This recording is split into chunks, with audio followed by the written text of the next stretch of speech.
ಊರಿಗೆ ಇವನು ಚಿನ್ನದ ಕಳಶ, ಕೃಷ್ಣನ ಕರ್ಣನ ಹೋಲುವ ಮನುಷ್ಯ. ಸೇನೆಯ ನಿಲ್ಲಿಸೋ ಧೈರ್ಯದ ರಭಸ, ಕಾಲಿಗೆ ಸೋಲುವ ಮಗುವ ಮನಸ.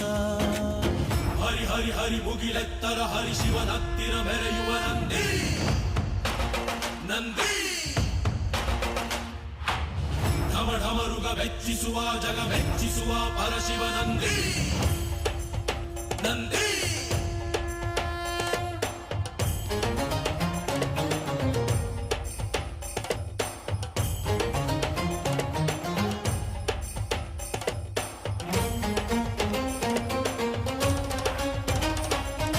ಎಂಟೆದೆ ಬಂಟ ಇವನೇನೆ, ತೋಳಿಗೆ ತೋಳು ಕೊಡುತ್ತಾನೆ, ಇವನೆಂದರೆ ಶಿವನಿಗೂ ಇಷ್ಟಾನೆ.